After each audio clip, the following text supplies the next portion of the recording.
apparently we have returned. As Rudy and I were just discussing team names and all the different ones that we have in Live for Speed now. Considering Rudy, your speech impediment comes back. You're mostly doing iRacing these days, Rudy. How's that going for you at the moment? Well, the focus at the moment is getting myself into DWC as quickly as possible. The only route available for that is through the Pro Series, which I've had about 3 weeks now. I missed one of them, had a 4th and an 8th place, so that's twice solid points, and it's looking good. But the whole iRacing scene does take up a lot of time. But seeing all this stuff going on with LFS, that makes me have a double feeling, like missing the 2.5, 3 years full of LFS and having a lot of fun.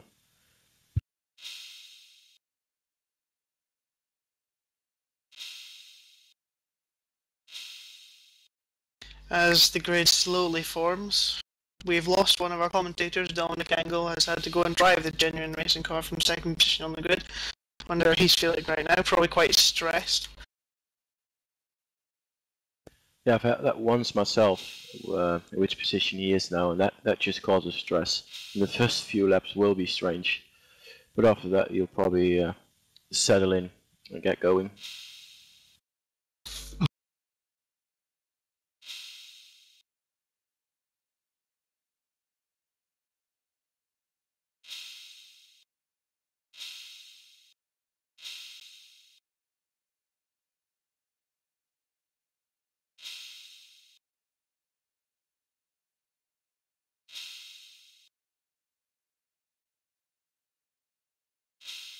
This race will be a rolling start this time.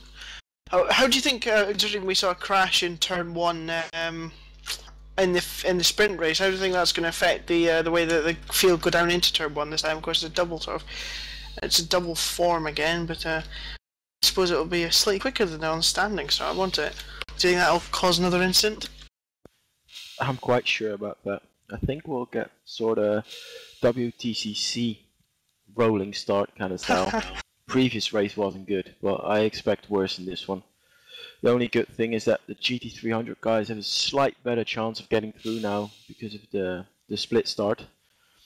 But I guess in both classes there's at least going to be 1 or 2 cars pointing the wrong way. If it's not T1, it will be T2. I think last time this track was used for an endurance race would be GTL 2009, where we had a car from 17th on the grid deciding it wanted to lead into turn 1 and decided to jump the start and overtake everybody. The start was still given for some reason and it caused a crash in turn 1. Hopefully that won't happen today. I remember that one. They actually asked me that back then to drive the safety car and asked me polite to not drift the FZ5 during the opening lap. That'd be Deco, so would that be Deco? So Deco asking him politely. Are you sure it was polite? Are you sure it wasn't a ranting and raving thing? Yeah, I was so polite to get it a bit sideways in the warm-up lap. Then what was he shouting at you? Ellis, Ellis, Ellis. Just as an instinctual reaction. Safety car problems.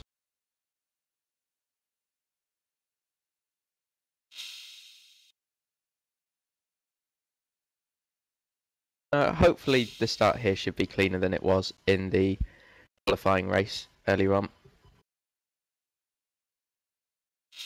Well, while you were gone, me and Chris actually talked about the start, and we came to the point where we think there's going to be more crashes this time. But I truly hope you're right. I hope so. I'm just thinking that whilst there'll probably be contacts and a couple of spins, there's going to be less cars going into turn 1 at any one time. And they'll all be of the same class.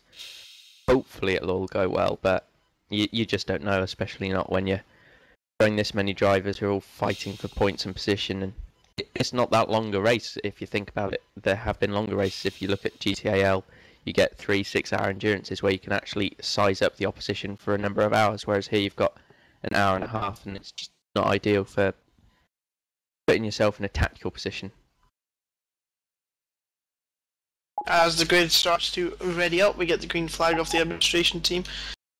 No, they're just testing everything works. It does work. At the last race, we actually saw in the GT300, as you can see on the screen, that the red flag, the green flag messaging for GT300 is in red, and that caused quite a few drivers to get a little bit confused and not go anywhere. Come to a complete stop. Yes, it was a interesting start all round after the continuous start line collisions that we seem to be having. Hopefully today the drivers will all sort of understand which side of the track they're supposed to be on this time and won't try to go very, very tight into the last chicane together, as we saw in the last race with the last chicane. And hopefully we'll have a good start. Here we go then, I suppose.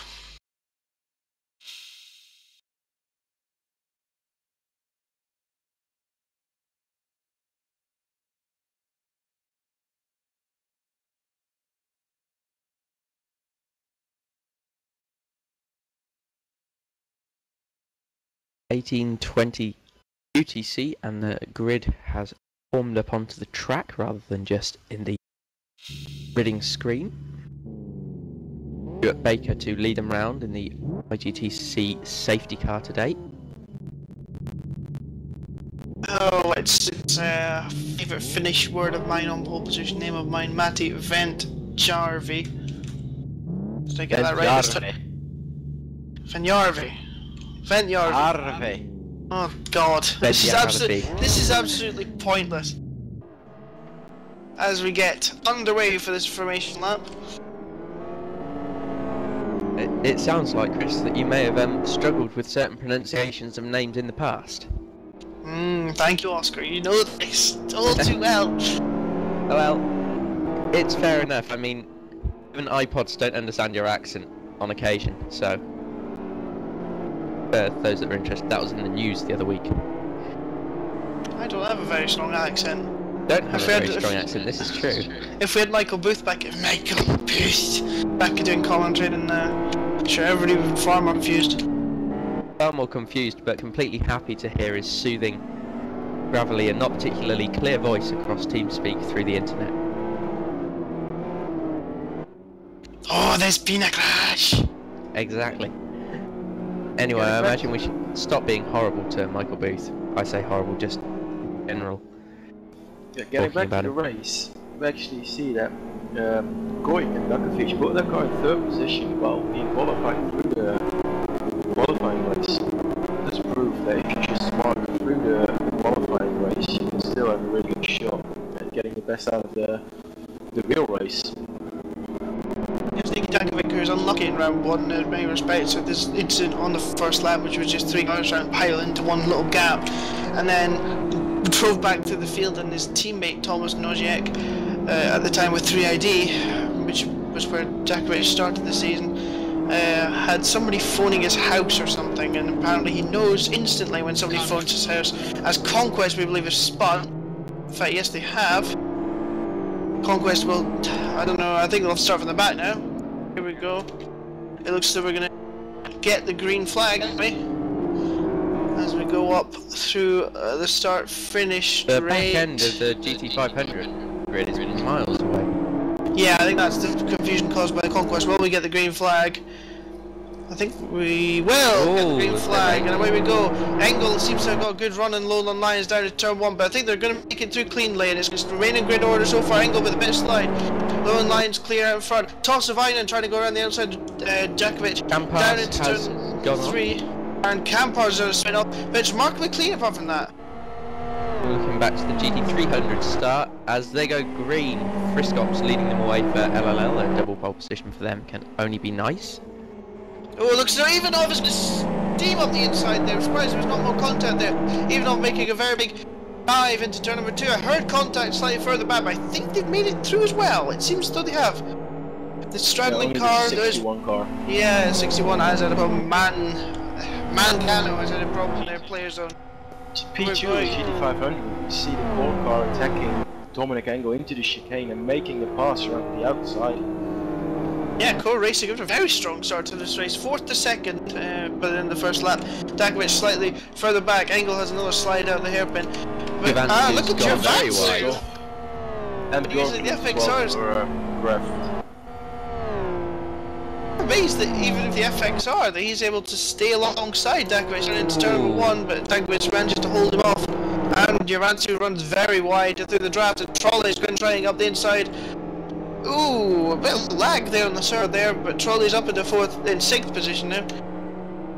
Covenant and Rose very side by side through this section of the track. Covenant's going to run in Phil track. Rose, so he's going to spin himself though. Took way too much curb in the first part there for going side by side. Yeah, that. Oh, and almost takes out Cam Park to rejoin the track. That was particularly close. GT300 spreading out substantially nicer than the GT500s, all in single file, no one really doing anything.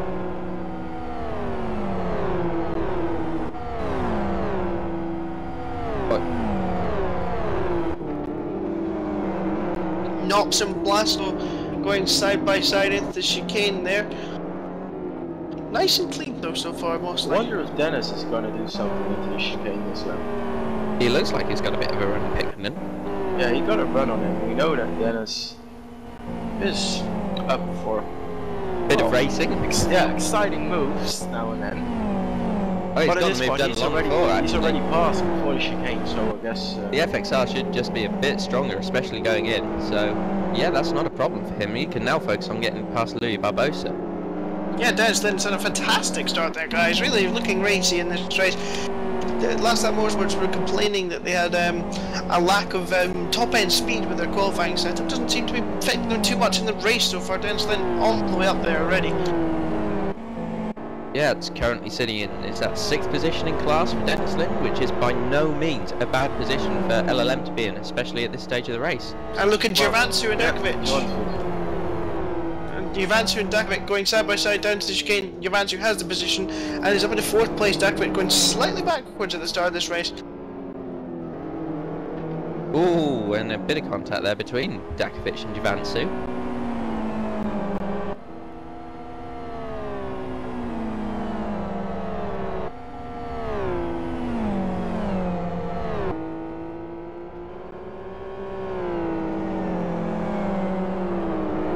Barbosa has got a run on Ivanov. I've been corrected very quickly. Probably punishment for me being horrible to Paul. Oh, that's going to be some damage. Surely Ivanov's right through the tires there in the chicane. Barbosa hits him on the back. Dennis Lynn has surely got a run on him now. Ivanov taking so much time. How has he got away? How has he got away with that? That's unbelievable how solid that suspension is. But it looks so Dennis Lynn is going to have a run on Barbosa. I don't think he's quite going to be able to make it through in turn 1 and 2 though. He's going to have to bide his time and try and get him on the next lap. But that's a nice little train forming there, guys. Especially with everyone else sort of trying to latch onto the end here. Picknan, I'm not going to attempt the name of the number 63 car, but Piri Motorsports and Lobato just about clinging onto that group. Meanwhile, while we are focusing on GT300 battles, we see that in GT500, Matti got already a 4.1 second gap to P2. And from there on, it does seem to be close, and we see that Dominic Engel, who just jumped in the car without knowing about 5 minutes before the race, is doing a solid job hanging on to the 3rd place.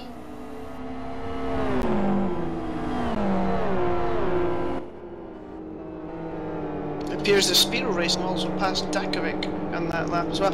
But interestingly enough, back our race 1 and championship leaders, Raystar Convertible, are in 8th position and really are coming under severe pressure from Blasco. This is a hell of a train actually for GT500, and looks as though Blasco is actually going to be overtaken himself by Knops down the back straight toward the chicane. Yeah, Knops around. Can Blasco go back in the draft and try and overtake him before the chicane again? No, he's going to go for it. I thought he was going to leave that one off, but no, he decides and thinks better of it. Knops getting very wide in the chicane. Blasco back up the inside for the hairpin. Has to leave room there. Knops doesn't really. Collision. Yep, Knops really didn't leave much room there for Blasco, who had every right go for that, I think, but Blasco's still got the run on him down toward turn 1, and Tomczyk is going to come through as well. Here we go. This could be spectacular to watch. Woo! All being very patient and good with each other just there.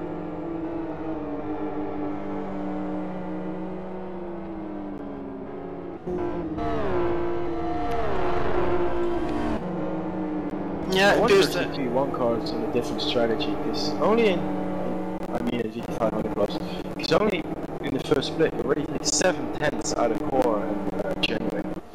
While Dominic Engel keeps getting pressure onto the core car, but just ends up short on the straight. It's interesting you say that because in race 1, Dan Slint and myself thought that race Star Convertible looked as though they were doing something different. Yep, you're right, Oscar. It turned out they weren't, they were just faster for some reason, but yeah, certainly on a smaller track like this, 7/10 of a second's a hell of a gap. And your Vance is try and come back more control.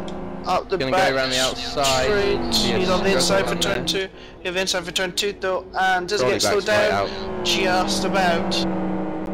Gervantsu, Trolley on the outside of him now into turn number 3. Can Trolley go around the outside? No, I think he's going to run out of road there. Gervantsu very, very kind in the space he gave him there. Oh, very clean. That's amazingly clean racing. I cannot believe they didn't make contact the whole of that sequence there, Rudy. That was some spectacularly close driving with those two. Vincent Lombardi, I think, has now got the run on Trolley. There he goes. Definitely. He's got the move done before the next corner. That means Dakovic is down to 7th position. We've obviously missed something. Oh, Rose is very close to Dakovic and has a run on him as well. All back before the corner. Dennis Lind going for 4th position. Didn't see this one coming. Here he goes trying to get past Ivanov. Driving a really strong race. There's also a GT300 car at a drive-thru. It's number 60 with a last name which is very hard to pronounce. Nariaro. Yeah, I'd say Thank stay you. close to that. And whoa, hello, turn 1. We've got 3 cars going side by side. Dakovic, Knops and Phil Rose. And has Knops gone past them both? He must have done, because Dakovic was ahead of them both. I think he has. Yeah, he has. He must have done. It's spectacular driving from Bert Knops and the Danish racing team FZR up into 7th position. And that's a further blow for Phil Rose and Racer Convertible, who are nowhere near as fast as they were at Aston Grand Prix. Omchik in the pits. That's a bit early on. We've had some damage from someone. In fact, looking at this train in GT300, it looks as though there's going to be something happening on the start-finish straight, whether it's Denslin passing Barbosa or Pitkanen passing Lobato. Lombardi's got past Ivansu.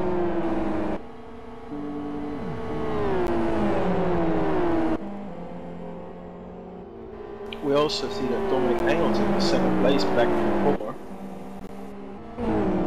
Oh, hello, While look the at this. third leader of the GT500 is running into a very big string of back markers. And getting wide. Yes, going around the outside, now getting caught in it.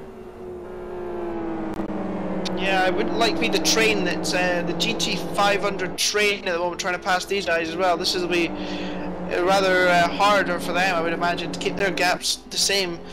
And look at this, it looks so... oh, there's a car off in the wall! GTS fly out into the wall for some reason. I didn't see what happened there. Must have been an oversteer moment to be over in that rule. Either that or Tomchik's giving him a tap round, but I'm not sure. At the same time, there's no input from the wheel or the throttle. It may even be a minimisation for GTS Motorsport. Yeah, and Sonic Oms, you say, going past there. That means, unseen by us as well, Rudy, oh, look at that for Gervantsu! Diving on the inside of Lombardi, making it through without making any contact.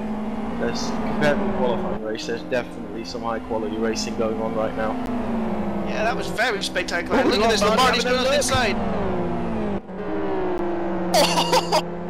Oh, a bit contact that time, but really, really close to driving there between those two as well. Clean racing. This is brilliant to watch. Yeah, really. Oh, we've got somebody that's a name tag coming on the server for some reason. So he's got timeout as well. But well, he's going to get kicked. But that was spectacular from Samson Yavansu, who suddenly finds himself in 3rd position. Core have gone backwards. They were 2nd a few laps ago, and now they're down in 5th position. Have they got tyre issues? Oh, look at this. Here we go, guys. Look at this. The GT300 train and the GT500 train. Oh, Ivanov has got one on Barbosa and Lid's got the front of both of them. And Ivanov drives on the grass and goes to the escape. Where's he going? Where's he going? I would not be surprised if they have a talking to for Dennis Lins there. It wasn't really his fault, but it was definitely pushing him into the corner. It didn't help the situation.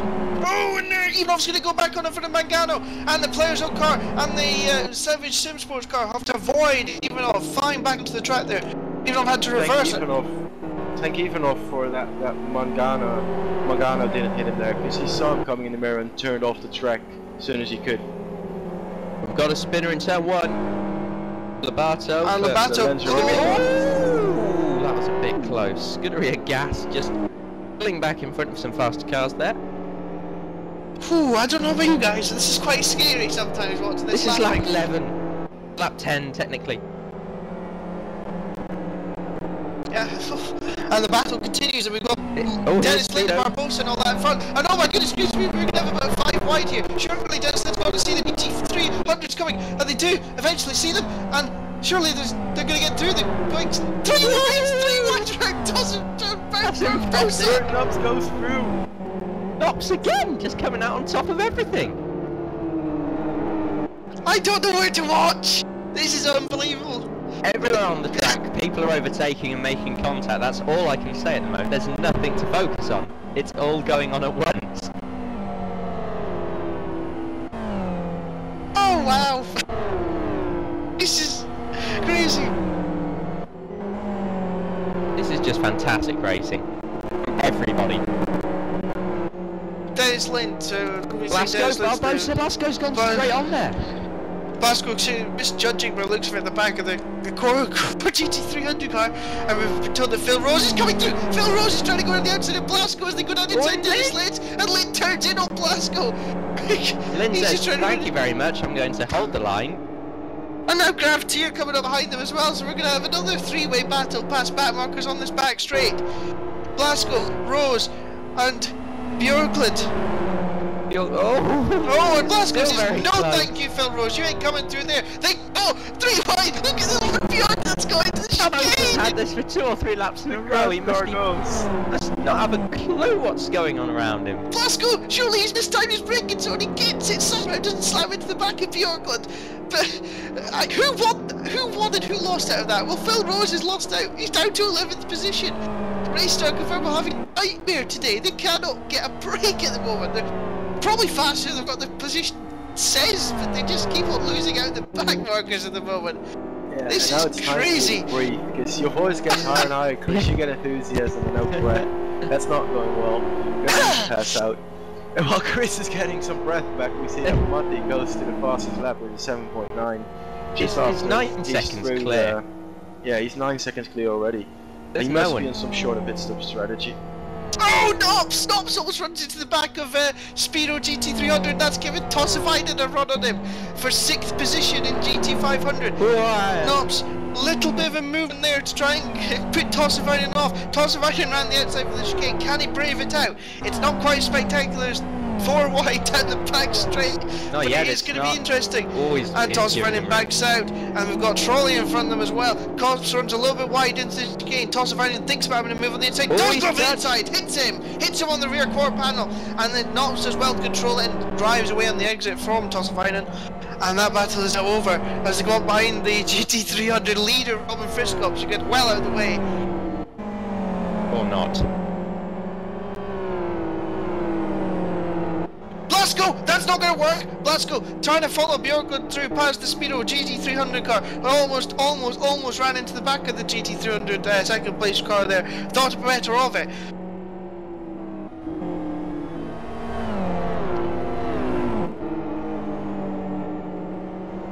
I genuinely don't know how the drivers are coping with this at the moment, because I'm not. Look at this for second place GT500 guys now. Engel's been caught by Giovanni and Lombardi.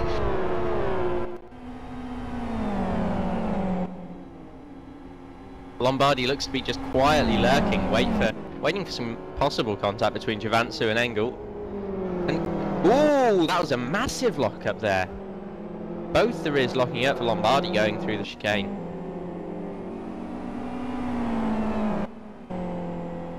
You can also see that Sonic Graham's car is running some seriously high tire pressures compared with all the others. There's barely any heat in them. well, we see that Dominic has a red right rear tyre and is struggling a bit with that. Yeah, compounded into that is actually the running R4 or R3 as well, Rudy. So that'll be. It looks so it's high pressures and R4 or R3, to be honest. Yeah, I think he's going to have a good run, and Dominic this time into the back straight, because Dominic's right rear tyre is getting worse and worse. And he's seeing me drifting more and more as well. And there it comes already. It's way more exit speed. Our lovely silent commentator is asking if he's running R2 R2, but he's not. R3 R3 as well. Even surely our silent commentator, surely our silent commentator knows that it's a GT1, and there's no way that would ever work. Oh, he's telling me I can do it. Okay, but anyway, Engel and Giovanni make a bit of contact. Engel almost gets onto the grass there, and this should give Lombardi a little bit more of a run on Engel to the back of the Genuine Racing XR, and Matti Ventfare's lead is now 12 seconds, and he's just driven off into the distance. He's just set his fastest first sector of the race, so far as I'm aware, 17.98. Just incredible amounts of speed. I'm hoping he's on a funny pit stop strategy, otherwise this is just going to be an absolute walk-away victory. We have a car that's clearly been off in turn 1, it's the GTS car again. He had damage before, but now he's got a bit of a Formula 1 style nose on the front of that car instead of a GTR sort of nice hopefully that'll mean for improved downforce. I doubt it, considering the wheels are it is unlikely, yes.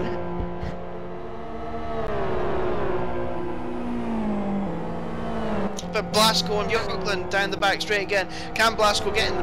I would imagine from this position Blasco can get into the back. Oh, we've got Radu in front of the... No, Blasco! No! That's huge! I don't know what on earth Blasco was thinking there. I think Blasco didn't expect the GT300 back marker there. The only thing out he had was to the left, but that wasn't when he rear-ended the Bjorklund car. Looking at the damage, they're both... they got about 10% damage on the right side on pretty much every bar, so it's going to be a hard time for them in the race. Yeah, Bjorklund came off the worst there. Look at his right rear, that's very badly damaged. That's a 40% damage one. Yeah. With the FXR, I might be able to get away with it more than if it was an FZR. As Blasco tries to come through cleanly this time. The fight. Oh no, we're going to collide again! We're going to collide again, and Blasco gets very, very sideways into the corner. Oh, he's flicked his light on there. Not particularly pleased, despite it being him who compromised. Core has a run on P6 right now, going side by side with Bert Knobs down the straight, with Nicky Dakovic behind it, but just too far away to get into the slipstream. So who's going to break the latest? Oh, Knobs around the outside. They go side by side through the chicane, and Core takes it.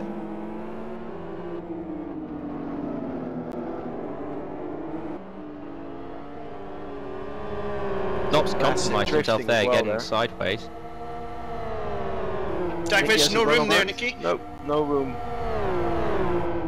Well, still worth having a good push through the corner, even if there isn't any room, apparently.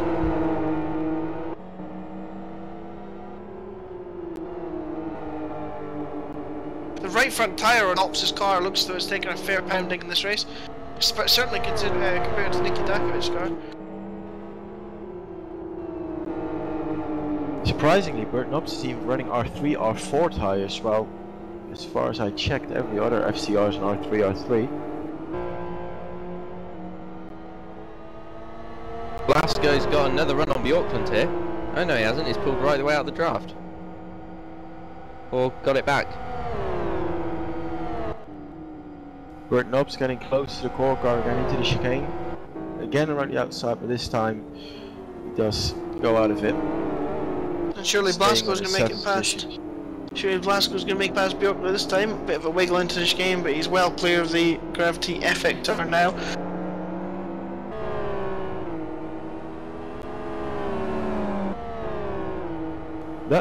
Lombardi goes to the fastest lap time, 2/10 quicker than anyone else so far. Did he not have the fastest lap time back in the qualifying race as well? We got a car off in the last turn. GTS have gone off in the final corner. Heading for the pit lane. No, we're just going to take a strange route back to the track. Oh, what are you doing? Second place. What is he doing? Good grief! I've been watching him actually. He almost took out a car, a GT300 that was GT500 that was lapping him a minute ago. I don't know what he's doing. What is he doing, son? His front scraping and is not even going anywhere at the moment. Why is he on track? That surely should, at the very least, be a black and orange flag from the organisers here, just because it's a danger to everyone on the track. He's understeering, the front scraping completely.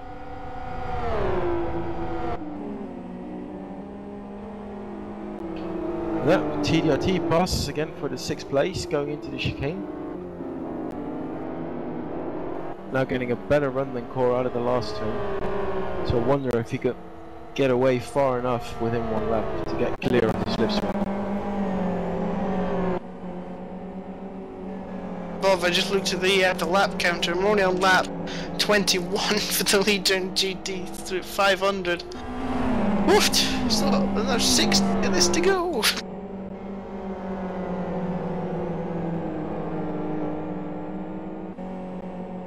Trolley seems to be coming up behind Dominic Engel now for Speedo for 4th position. That looks like the Mafia racing car in a certain amount of, well, I wouldn't say trouble, just making a shoddy job of getting out of the way. And Radu has stayed out again. He's still on the racing track. The front end scraping along the ground like that.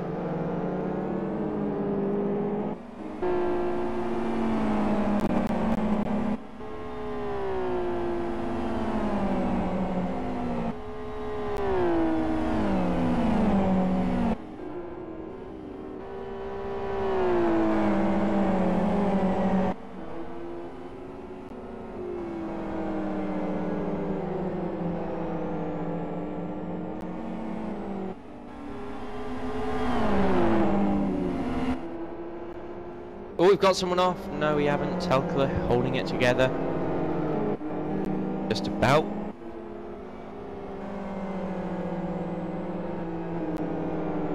Phil Rose and Nicky Duckerfeach are close, going onto the straight, while Duckerfeach runs into a GT300. Just on the exit of the corner he can go next, so that didn't cost him any time. Did make contact with him. Now Phil Rose is in the draft of Nicky. Seems that he's gonna get a run down on him into the chicane. Nicky blocks the inside, makes contact, sends Phil into the grass. That was a bit useless driving right there. Phil missing the chicane, going through the tyres. Surviving with minimal amount of damage. But what happened there was definitely some strange movement from Nicky down the straight. Vincent Lombardi right on the back of Javansu now. Battle for 2nd place in GT500 as Vince gets very, very, very sideways.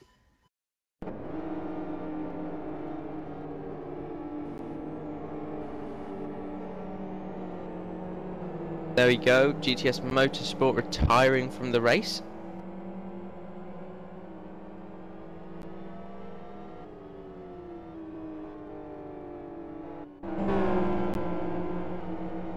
I've got Javansu and Lombardi scything through a 3-car train. Looks like Lobato on Donaleek in GT300 there. Dominic Engel not getting involved, letting them fight their fight properly. Talking about GT300, we can see that there's starting to develop a fight for P2. See that the Sonic car is catching slowly the speeder car in the 2nd place. And I wonder if they're going to keep it clean. And if the Sonic car is able to get any closer than this right now.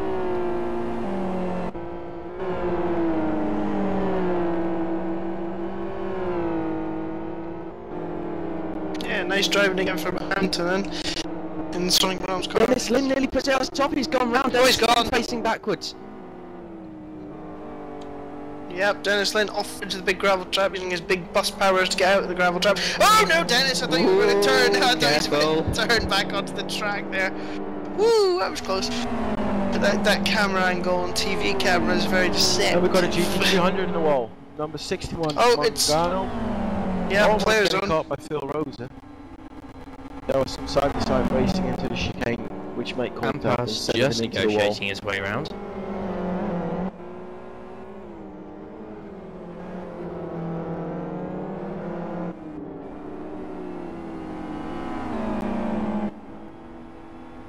Got Morgan Trolley has got a run on Dominic Engel at the moment. Not quite enough at this stage.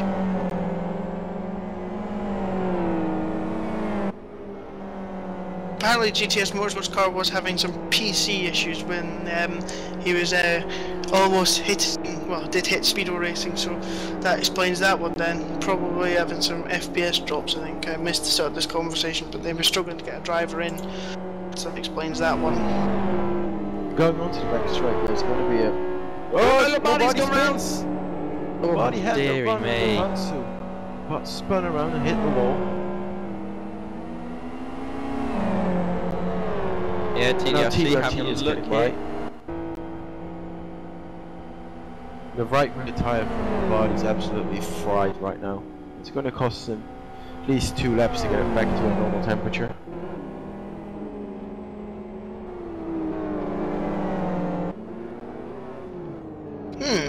Bill Rose is throttled down again. Engel made contact in the last turn. Trolley spun and got away very slow, with also completely rear tyres right now. And Lombardi has a run on him down to 1 now. Goes around the outside, and he makes it. Knox really being the king of picking up the pieces today. Currently running in 4th position. I can't remember where he started, but it was nowhere near that high up the grid. So Phil Rose, why is Phil Rose suddenly down in 12th position? He wasn't that far behind after his contact with Dakovic. Has he had some kind of issue that we've seen, that we've missed? Must have done. I must have missed him having a spin or being called out by some GT300s. His tyres look in good enough condition. I don't know, he's definitely been off the track though.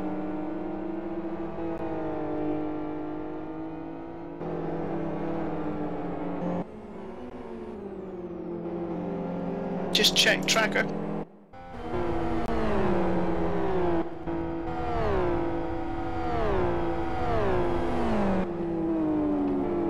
Tracker's not working very well today, so that lane of inquiry is gone.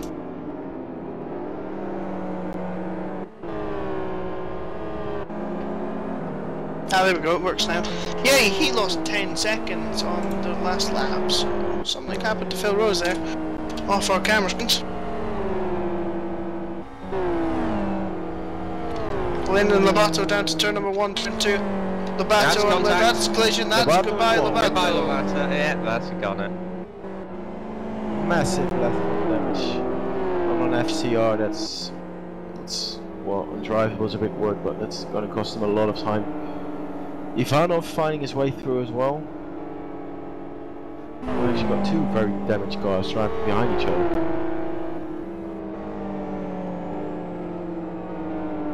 Lowland Lines currently giving everybody a lesson on how to lead every class by a minimum of 8 seconds.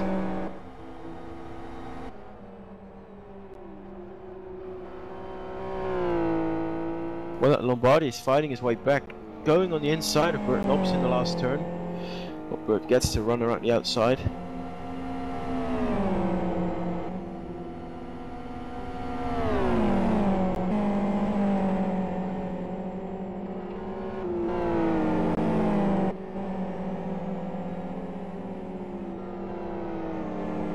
Sonic rounds with low fuel. And they did that in the last race actually as well, to reasonably decent effect. So maybe they just thought, well, we'll go with the short fuel strategy again and try and gain the places that we've lost out in our good position. But I'm not sure it'll work as well in a short track like this as it did at the long track of Aston Grand Prix. I think it works better here than on a long track like Aston, because no matter what fuel you got in the car here, you see people overtaking back markers the whole time. So that even if you're light, you can't extract the maximum of it. Or the other way around. I believe we just had Robin Friskops pushed up on 2 wheels by Tomczyk. Not sure, but it looked like a fair deal of contact going through the chicane whilst Tomczyk was lapping Friskops. Can we really finish your point about the pit stops? Yeah, I just mean that if you are heavy here, you might be a few tenths a lap slower, but the problem is less big as on a track like Aston, where everybody is more spread out and people can explore their setups more lap time wise, because here everybody's just overtaking back markers and losing time.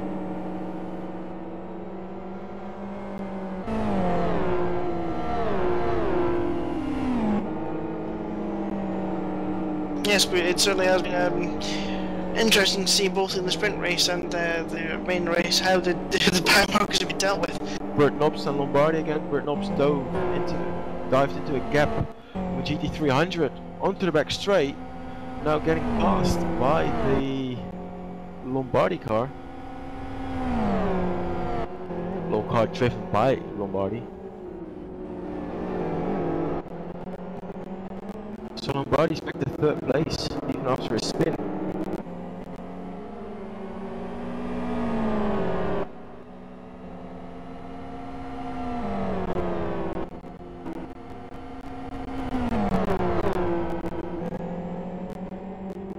Or control after his tyre issues a few laps ago, just sort of waiting. It looks like just to sort of pounce on any scraps that these two leave. As Knops leaves a scrap, and here goes more control. I don't think he's quite going to make around the outside there, but he's going to put a lot of pressure on Knops. Knops has to take the title line. We'll get a little bit more of a drift on coming out here. Is there a transfer trolley onto the back straight? I think there will be. If he gets a good run out here, Knops again wide to the apex and having tyre issues. You wouldn't expect that with an R4-3 set, but trolley looks like it's going to be an easy pass for him for fourth, third position. Looking like this, I think Bert even has a good shot at going back on him into the chicane if he dives in. We've seen him brake very late into the chicane before, and he's backing out of it. I wonder, Rudy, if the TRT decision to go R4-3 is possibly costing him a little bit of traction at the moment, because that was a very lively lap there, especially on traction for Knops. Yeah, it will cost them a little bit of traction, but not a big amount, as long as there's proper tyre heat.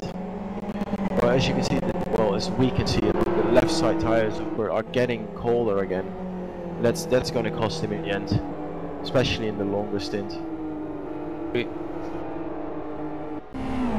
It's like Core were on a Core GT500 were on a short fuel strategy as well. They were a change driver.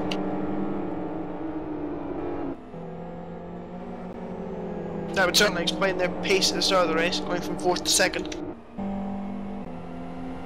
And eventually drop it to 7th, which surprised me a bit. Sorry, 6th.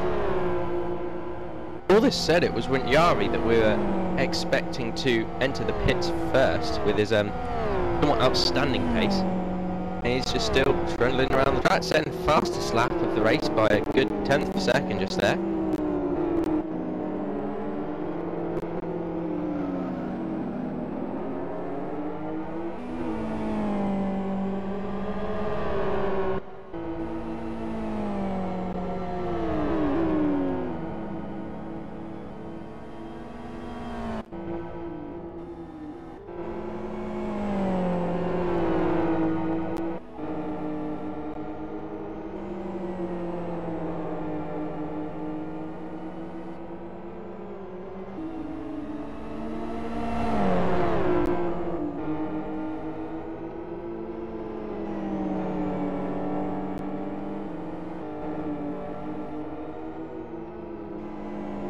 Okay, so we are getting toward, I suppose we are into the sort of pit window sort of thing now. It's no longer called a pit window, you no longer got a specific time we need to pit in. No driver may drive more than 60 minutes during the race. Any laps completed by a driver in excess of 60 minutes will be subtracted from the team's total laps. And this is, of course, and the tracker tallies, of course, you should only keep as a reference only, because sometimes we go at a quicker pace than what we assume the tracker's keeping up with, or assume or quicker than what we calculate before the race is. So, well, Bert Knox grabs the fastest lap time by all of a 100th of a second.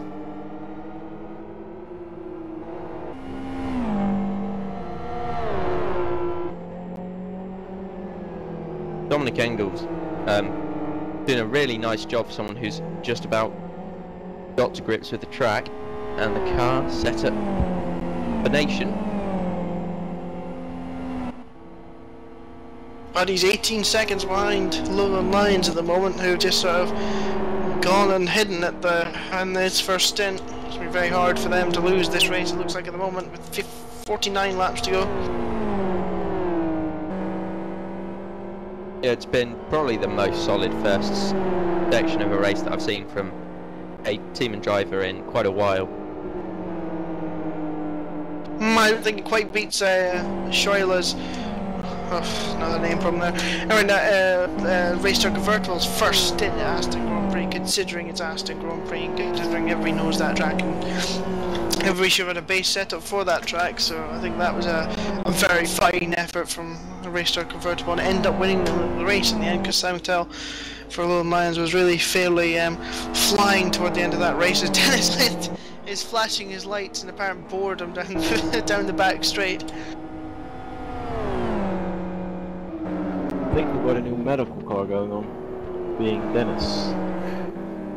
Meanwhile, the fastest lap has been taken with Speedo now. So it seems like they're not getting lighter and lighter, and maybe getting close to their pit stops.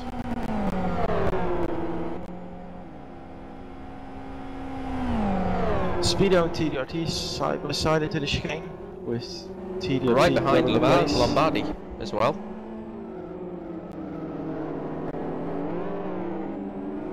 Knobs has gone wide, will just about hold it together.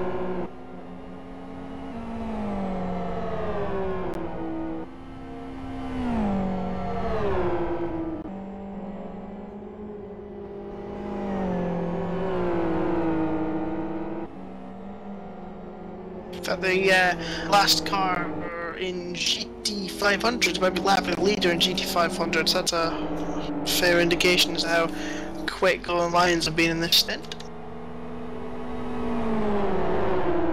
Look at this, we've got a battle here between Donalik, Ivanov, and Tomczyk is coming past them on the straight. Here we go again with the close action. Ivanov making his way back up the field after collision with Dennis Lind into the chicane, and he's round the outside Donalik and up the position he goes. With Labato, another driver who's had a collision with Dennis Lind today, trying to file through now past Donalik. Oh, and Dakovic made contact with Blasco into the chicane, and Blasco was spinning again, and that's really a hard. Oh, look at that right rear tyre. He's going to probably have to pit right now, because I don't think that there's any way that's going to cool down now. But that was a hard hit there for Blasco. More damage on the Lanzarote racing car. And an F said, "Oh, that's never fun to drive with." We've got Capel on to take over for the GT300 Angel Power racing car. Hammer to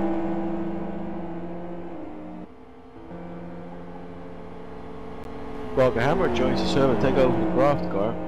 The current leader of GT500 stays out. I start wondering more and more if he is that light that he actually thought in the beginning, or that he just has some massive pace right there. Guys are heading towards being on the cold side. Wouldn't surprise me if this oh no, maybe not. You've got to think they've not got much left in the car, but they're going to have to pit soon.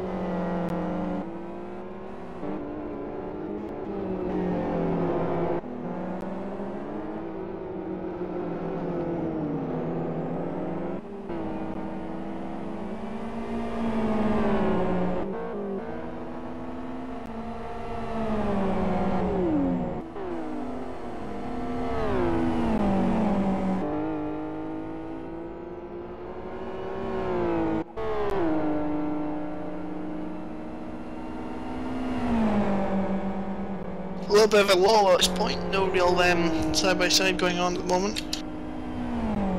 Other than people are lapping back markers, but we are into pit zone, I suppose, now.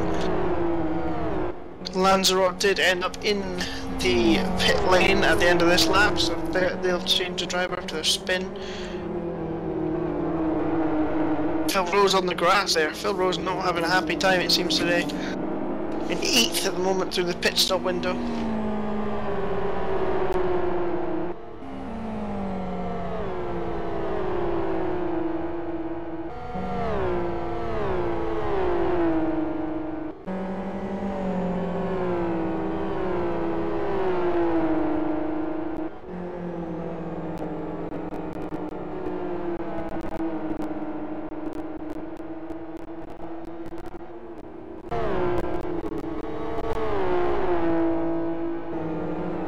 into the pits comes Kovanen.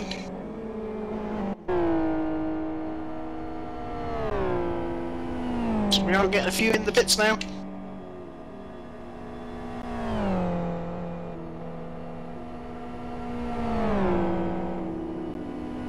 Yet our race leader in GT500 continues, despite having getting super cold tyres at the moment.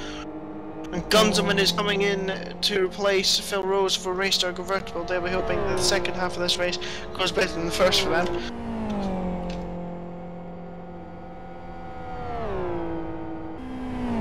No Shrivilla from round 1 who dominated in round 1.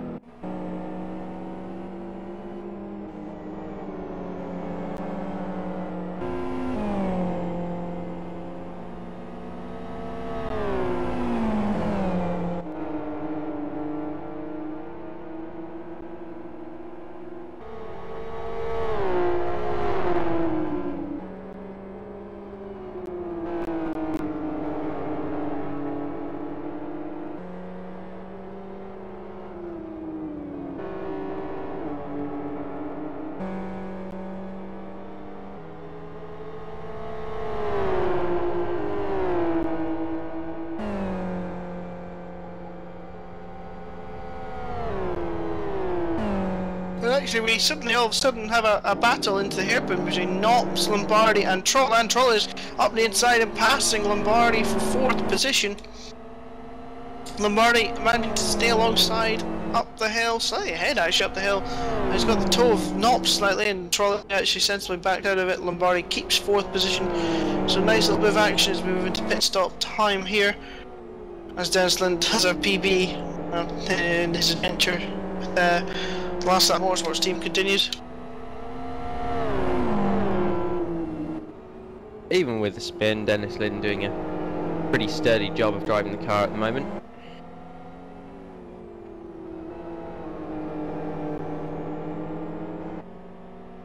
And here we go again between Trolley and Lombardi. Lombardi moving all the way left to try and stop Trolley on the inside line. Looks though he's going to have to leave the gap now though. It looks Trolley's going to make up inside and pass before the chicane. Lombardi were doing very well in the XR to slam around the outside there. In fact, they're coming in the pits this time by player zone. Trolley moves up into 4th position. Will he carry on? Will Knops go in the pits as well? No, they both continue. Actually, Lombardi continues as well. Trolley with a fantastic run through the chicane and the hairpin to get right up with Knops now. It's just going to be 2 overtakes in 4 corners for Morgan Trolley and Speedo Racing around the outside in turn 1. It's going to be hard to get it done there. He backs out of it sensibly and lets Knops have the corner and the line. He'll try again on the back straight into the chicane once more. Formula joining the server to take over from Dominic Engel.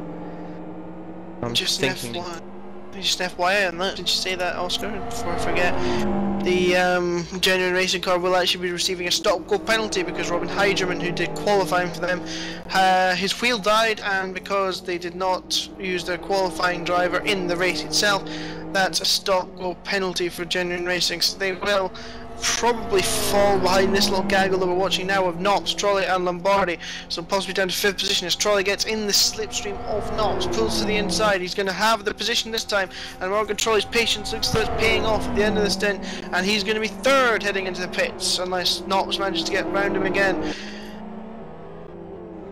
He doesn't, and Trolley goes to the racing into the pits. Yeah, Engel Racing, the LLM back marker team.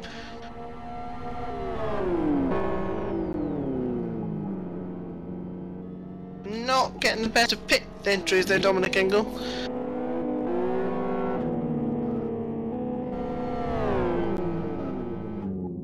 Seems like a group of guys all took the same strategy, but just cutting the race in half.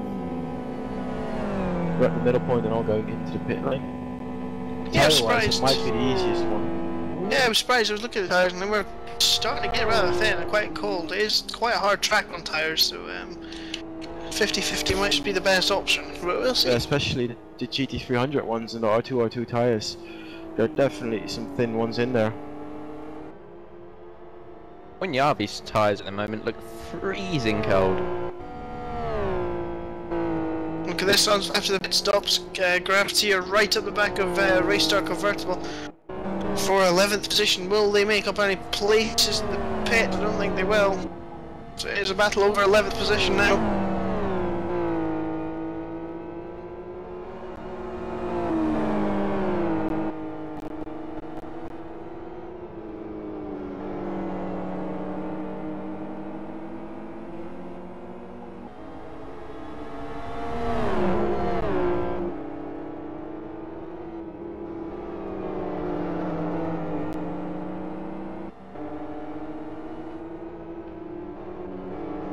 This surely will...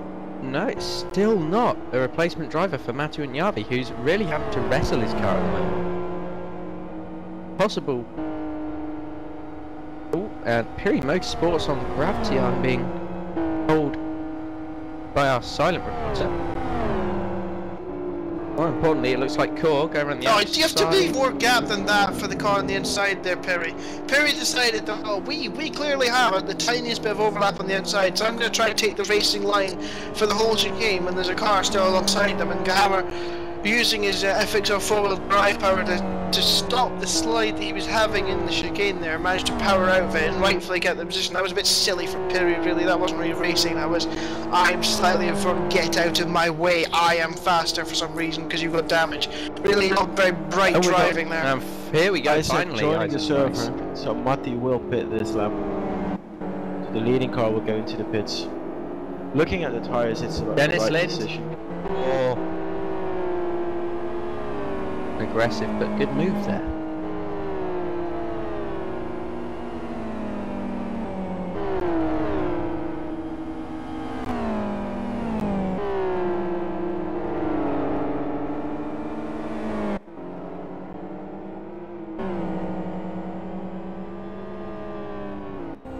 Yeah, leaders in the pitch. Braking time for the line.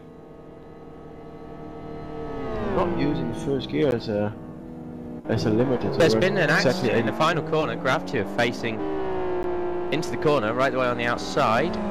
Might have been some back marker contact.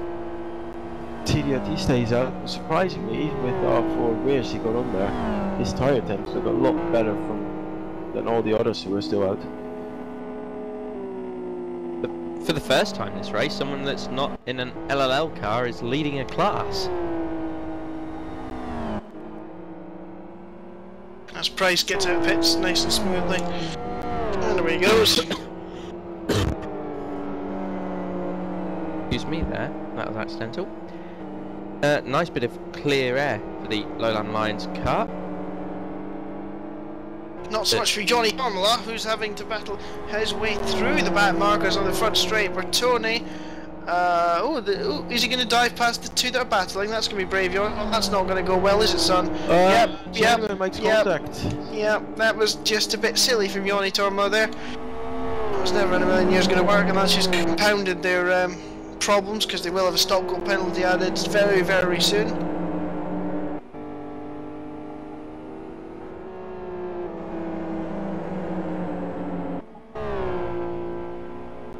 And look at this, we've got Player Zone and Core battling for 8th position in GT 500. Downsline has come into the pits and left the pits again.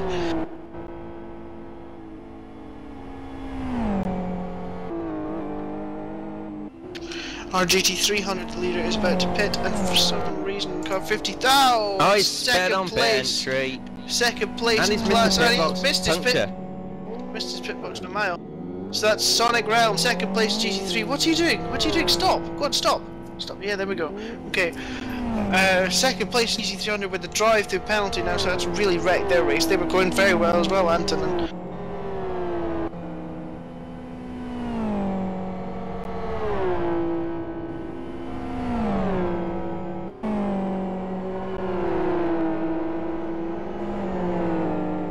Core and Players on continue their battle over 8th position after both have made their pit stops. Actually, the Core they're slightly earlier, a fair bit earlier into the pits than Players on, and it seems as though it's worked out well for them.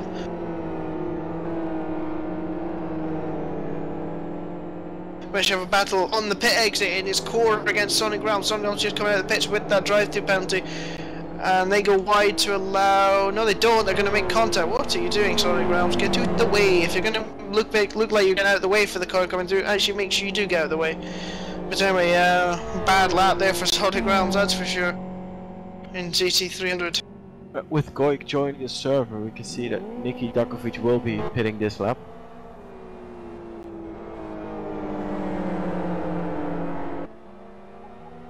I wonder how long TD2 will stay out, but their tires look great. Temperatures there, pressures are not too low or too high, so they can go on like that for at least another 10 to 15 laps.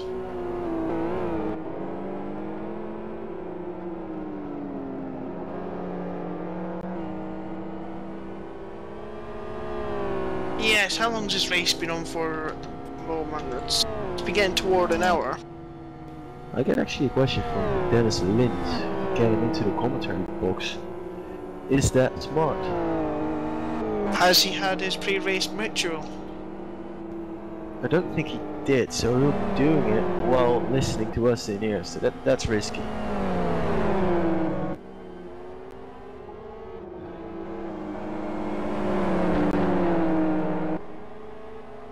Dennis, did you have fun out there driving in last Motorsports FXR?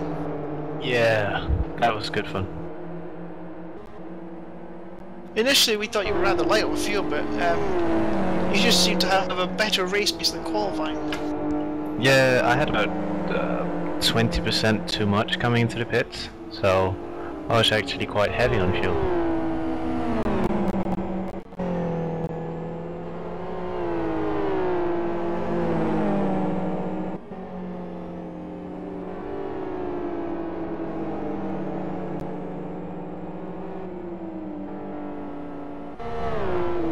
Look at this, it looks south of that's collision, south of heaven, making it through their vortex. Oh, there's going to be a stack up behind because the vortex car coming back on, but vortex, south of heaven actually managing to make up places in the pit stops as well.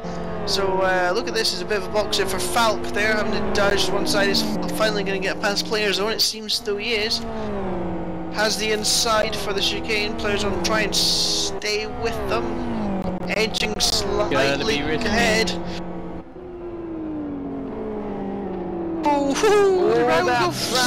Yeah, they both round. No. Oh no! Oh, that's a huge accident. Oh, he's over! He's over! Upside down. Well, that was a. That'll be our first safety car ever in Super GT. That was. It's over. An unfortunate incident there from Bartolota. That was very unlucky there for Player Zone.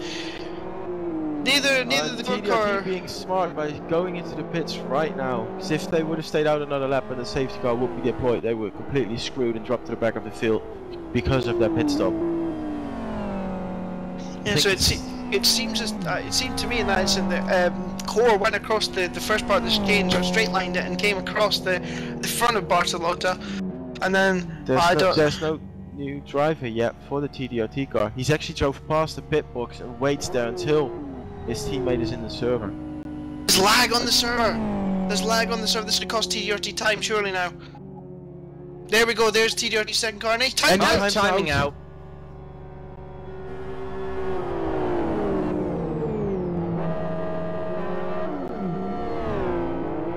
Timeout. Falk's timed out as well. So it's all go here. Tell you what though, has Tormula served his drive stop go yet? He's not been given it yet. Oh, well. That's a disaster for them. That's unfortunate. They could have really brought their race back together if they had already had it served and done, but... New server issues now kicking off. Causing Core in particular a whole bundle of problems.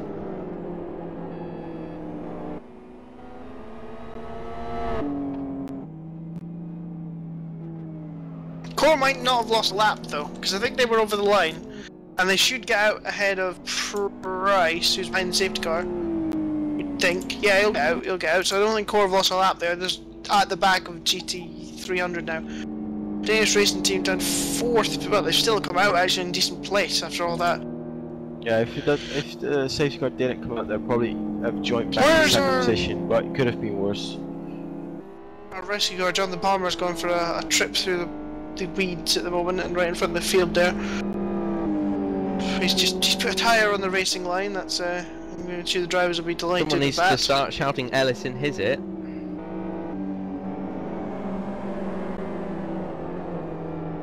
So there's a confusing safety car procedure with this league, and Is it going to be that they split the classes again? I'm going to go read it and try and understand it. We need to thank our silent commentator for that. He's probably going to yell in my ear right now for saying this, but is our Phil, silent commentator? thank you. It is. Is our silent commentator going to give us any more insight into what that actually means? Minus, it's going to be confusing to know what's happening.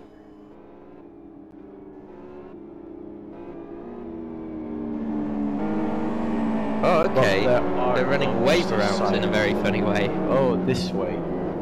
Oh, that's gone and saved Sonic Realms Racing's race quite well for GT300. And also Gen R. Genuine. Yeah. And Savage. No? Now it's 57, so that was a last lap motorsports as well, being thrown around and given an extra lap in hand. Whoa, whoa, whoa, whoa, whoa, whoa! GT300 leader! Or not. GT300 leader! Came steaming up behind the field there, and Mikko, second name I can't be bothered to pronounce today because teachers call Mikko and he likes cookies. Murlietto. He decided that he was going to come full steam into the pack there. He had to dodge onto the grass. That could be nasty for everybody. Tell you what, if it's the Kyoto D50, a certain Jonathan Palmer will give you a 3-lap penalty for doing No, that. where's going? Where's going? Oh, dearie me! Goiki, where are you going, son? Ah, dear. All we needed was a safety car to lighten everybody's day back up again. So the race was getting boring then? Nope. Yeah, you Oh, didn't you do haven't- enough. you- We were waiting for you to do something super stupid, but you didn't. Well, you nearly At rolled least and flip spam, it. but Yeah, that was it. that's where we waited for it. Good barrel. I was trying to make it a bit more exciting by Do a spinning barrel roll. and Do going a barrel backwards roll. onto You- the track. You But just didn't. Failed us, yeah. Dennis. You really did. I went backwards onto the track, man. What do you expect me to do? Roll backwards onto the track, on fire, Don't get backwards onto the track. whilst eating your dinner. I All haven't at the had same dinner time. That's a very good point, isn't it? Whilst eating your dinner, I am a bit hungry. Which is substantially off the point, but we are in a safety car, so not a lot's going on, minus people nearly crashing all the time. Did the Lowland Lions GT300 car lose the first position? No. No. Someone's Yes. like, ooh, They No. did. There is a car in front with a red tag Speedo as well. is lagging. No, I think that's a car that's a lap down. I think they should be waved round. Yeah, there's a couple of lap down. It's the 60 and the 66. 60's coming through, and almost it's a safety car. This should be fairly quick because, of course, Speedo Chibenko. 500 is lagging. Yeah, Chibenko lagging there. First. Oh, there's a car off! It's Falk! Falcon Core has gone off in the back straight. Why? I'm not entirely sure. Maybe there must be surely some kind of contact there. Just recovered from timing out. He'll have to pass all the GT300 cars as well now. It was the massive power Yes, of the looks like- GT500.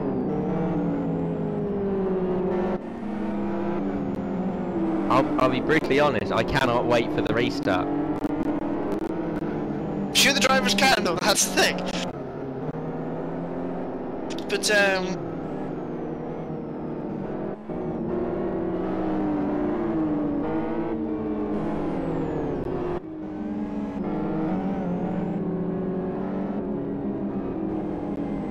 yeah, so the GT500 behind leader and GT300 should be overtaking, so that's 09 and 07 should be overtaking. They're not for some reason at the moment, they've not been told yet. There's a few of them actually.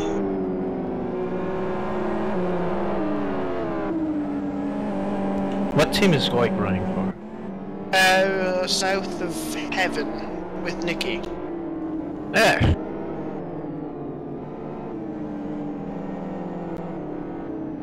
I don't know if it's because of the Slayer song or whatever, but who knows?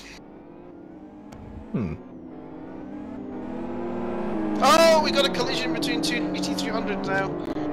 It's so difficult to run at a slow speed behind a safety car while the racing was so good in the beginning. then they need to drop back to a speed of 120 kph and suddenly people start hitting each other. Yeah, can we have the first lot of drivers back? Do you think that's just Yeah, that's we the need to plan? We drive need them swaps back. again, that's the problem. They keep the unexperienced, not so smart 4 leftward people for later on. Nah, that's just joking, but this is not good that people make so much contact while doing a safety car. Since we're under safety car, could ask Dennis Linton about his pre-race ritual. Preparation, yeah. So did you put gloves on, Dennis, or did you do something else? No, dude. I woke up in Sweden 1 hour before I had to do the race. Oh, So I was pretty busy. I hadn't time to do that. Or did you put gloves on and then do Time to something do else? what? What are you talking about, Dennis? We got viewers who don't know what you mean. Beautiful, child-friendly. We're about to go Okay. green, so ignoring Dennis Lynn's. Oh, Yeah, that Isaac Price has gone straight away. Yeah, Price is away at start. Tomlin's trying to go with him. Tomlin needs a big gap, actually, to be perfectly honest. They're going to get a stop go any second now. If Tomlin makes a move on Price, the smart thing for Price to do would probably be to let him go. But we'll see what happens there, and it's not in Isaac Price's nature. And GT300 looks as though we've had a decently clean start. Yeah, decently clean all round so far, but it looks as though Lone Lions have actually got a bit of a gap because of back markers over their competition. Up at the front, it's going to be interesting to see if Tomlin gets a run onto this back straight, guys. Tomlin is gonna go for a run. He has the momentum, and he's got it. The XRR got it. Would surprise me if he doesn't make it past before the chicane. He's losing out. He is losing out. It takes long. Easy damage, I think. Not close enough. Nowhere near close enough. Is there a bit of engine damage on that genuine racing car then? Possibly could high be. wings. Oh, high wing, sure. Because Heidemann was saying before the race that his setup was very stable and easy to drive. So potentially it's just high wings on that genuine racing car. I'm very surprised though the XR didn't manage to stay that gap out the hairpin and again up the hill. So I think we'll give a quick rundown of the order. The tracker after this safety car period. Lone Lions lead Genuine Racing. Sonic Realms are 3rd, Danish Racing Team 4th, Speedo Racing are 5th, South of Heaven are 6th, 7th Raystar dominate round 1, have a horrible race so far at the moment. Perry Motorsports are 8th, Gravity Racing are in 9th, the Reality Team are in 10th, Lanzarote Racing are 11th, Conquest are 12th, Last Lap Motorsport 13th, and Core after their unfortunate timeout have gone from about 4th place to 14th. In GT 300, Lone Lions lead Core Racing with Vortex 3rd, Sonic Realms after the pit puncture and their drive-through are in 4th position with Genuine Racing in 5th position ahead of Dennis Lint's Last Lap Motorsports in 6th, Perry Motorsports 7th, Angel Power Racing in 8th, Too Old and Too Slow in 9th, Players Out 10th, Mafia Racing in 11th, Scuderia Gas Racing Team in 12th, Savage Simsports 13th, and then there's contact between P2 and P1. And talking about the top speed, what we just mentioned, I think there are some seriously higher wings on the genuine car. He goes for He pass, stays so close, side by side into one. But even on this moment, he can stay so close to the Lowland Lions car.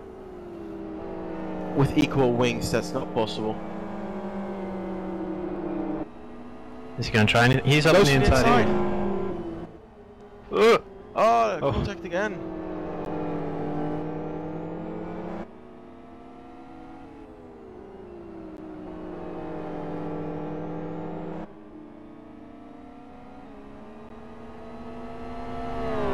Another go for Tomala down the back straight. This time he's a little bit closer, but it seems that he's again It's too far back, too away. far back. Apparently, I've just confirmed with Dead Wolf Bones that it's going to be after the race that they're going to get the penalty added on. So they're not actually going to get one just now. So Price definitely would be better to let Tomla go. It depends on how much the penalty is going to be, because if Tomla is capable of getting away from Price, since of his higher wings going through all the twisty parts, I don't know if Price wants to do that. 24 seconds is the stop go time for this track, so I think it would be highly unlikely that Tomla would make up that time in the 24 laps you've got remaining. 25. 25! 1 second Again, left. Chris. Shut up, Rudy. Not your day, Chris. It wasn't round 1 neither, as Dennis will tell you, because at the start of the race I had some massive confusion over teams as well. So it's not been a great Super GT for me so far. I think I'm going to go away on a crash course and learn names. And you need to have a startup procedure as me as well. Gloves. Anyway, family friendly.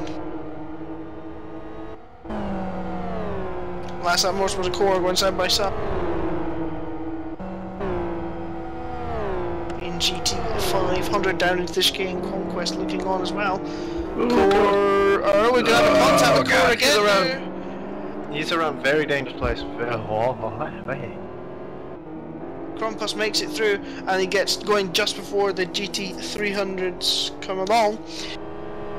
So again, Core racing in the chicane. Mirror image basically of what happened with them player zone, and again Price Tomla very close. Tomla's getting closer and closer to the point where he's going to get the run he needs down to the back straight, because the FCR normally heats up the rear tires a lot more than the XR. Look at this. If you look at he's got him right now, he's got him.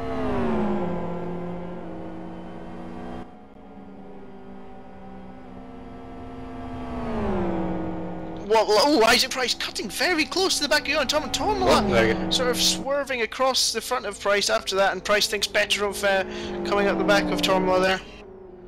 So Tomla takes the lead basically at the moment over Lowland Lions. Price getting very sideways, and we've got somebody lagging out the server at the moment. Stop lagging now, but that is a move for the lead at the moment. It's up to Yoni Tomla to build a lead of 24 seconds in the remaining 23 laps of this race. Already a half-second gap there.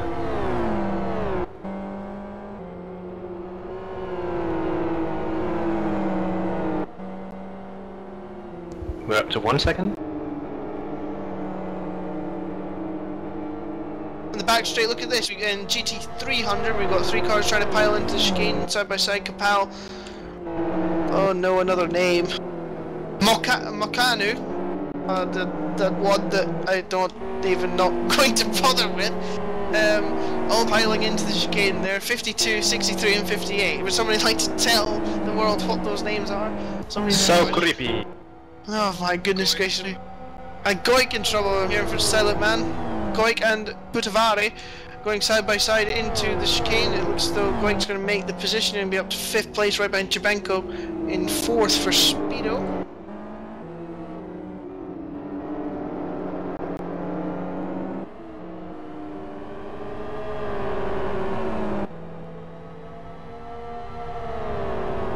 So Tormala half a second quicker than Price on the last lap. He's surely a man on a mission here. It's going to be hard for him to make up 24 seconds, but all said and done.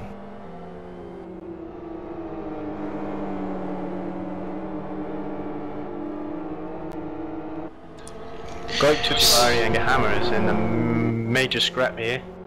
It seems as though they're coming closer all the time as well to Chabenko. And it seems as though Galvats and Gunzelman are actually catching them as well. So this could be one of these lovely long trains that we saw in the first hour or so of this race, forming again after safety car.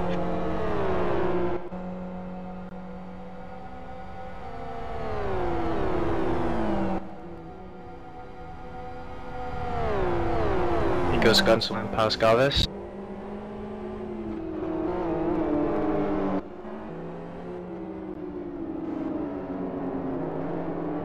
Which was just a back marker. Oh well. Just Yoni Tormala, crikey, 107.48 fastest lap of the race on this at this stage of his stint. Could Yoni actually do this? Yeah, he's quick. Really throwing that thing around as well. Good grief. He is pushing some.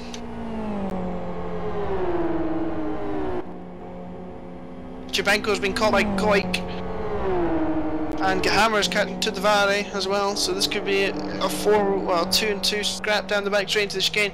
Chabenko slightly wide. Goik surely has the run. unless he's got higher wings. But no, he does have the run. He's going to try and swallow up the Speedo Racing car for 4th position, right around the outside. Easily done. And behind them, Tudvari's actually managed to get away slightly. Oh, contact! Major contact! He's going to spin across the track! And hit Gunselman. Gunselman is off. Oh, there's a car coming! Oh, God. Oh, that was very, very close. So, a terrible race for Race Star Convertible continues. And going turns across him in the hairpin as well. So, yeah, that was, I'd like to see, well, I wish we could do replays of that because I thought the move was completely done there for Goik for 4th position. Yeah, What looked like, happened is, oh, yeah. carry on. No, you're gone. It looked like Dubenko actually just kept in it and went, you know, full racing speed through when his line was compromised by Goik coming across him. And contact was made and Goik was the one on the receiving end of it and ended up going round.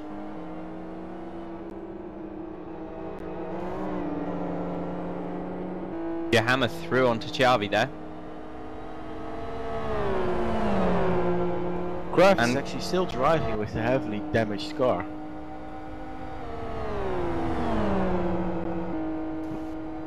I believe that we've got Galvez and Falk as well, and that might be for position.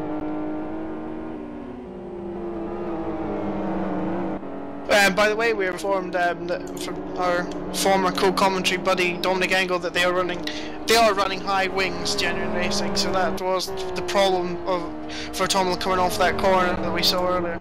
There's no engine damage he reports. And look at this, we've got Tomlin in the traffic. Oh, this is going to be interesting. Genuine Racing's GT300 car getting well out of the way there. That was good driving there from those two cars there. And it looks as though Tomlin's Lowland going line is going to be held up by this. But Price is surely going to get held up massively here. In fact, there we go. He actually makes it through the first two reasonably well. Completely nothing.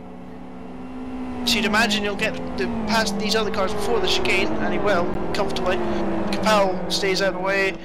So is the Genuine Racing GT300. Actually got the draft of Koskinen down the back straight. So there we go again. Another one of these fantastic lap/battles we had earlier in the race. And Koskinen tries to go deep into the corner, but Genuine Racing. Oh, Price! Isaac Price getting squiggly. Isaac Price nearly getting it on its roof, is what Isaac Price was doing. Tonight just giving him the space. Tomlin's lead up to 2.5 seconds. 18 laps to go. Still no stop-go issued for Tomlin. No. And Speedo Racing and Gravity Racing are side by side up the pit straight. Speedo staying ahead of Gamma right now. And Oscar, we did resolve the stop-go issue. It's going to be added after the race. So they need to presumably make a 24 seconds. 24-second gap. That's going to be a struggle. Cars bouncing off tyres as we try to get through the back markers at the moment.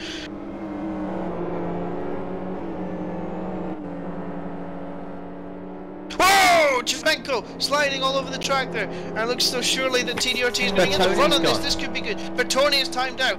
At the moment, we need to keep on watching this. Chivenko, Kahammer, side by side. TDRT, Chuchvari is going to get the run. And he's going to go through the middle of them, surely. No, he's going to slide over Chivenko. He's coming across the track and trying to box him in a little bit. But Chuchvari continues with the gap. Eventually gives up on trying to pass Kahammer. Chivenko's going to try and go right around the outside of Kahammer, but there's no way around there. So Kahammer is through, and Chuchvari's double draft there really didn't in the end help him because he got boxed in. Fairly gnarly racing that lap from those three. First time you'll ever hear the word gnarly used in an Alpes podcast. Wow. Well, that's not going to help any comments I get later.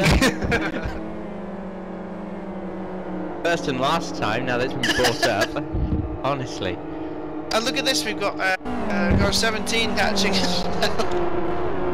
Oh, Garcia tries to get out of the way of everybody, but it looks as though Perry are going to make it through eventually, but they've lost a little bit of time there. Chudvari not going to get on the back of to Chubenko. Chubenko dives past the LLM car there. We've got a yellow flag for some reason. What's the yellow flag? Someone gone off. It's a Moro has off. span off that corner. It's sitting right in the way of where everyone needs to be going. Gnarly. Deary me. Honestly, if that gets put up for commentary line of the year, just gnarly, I'm going to have to go and really hurt some people. Challenge accepted.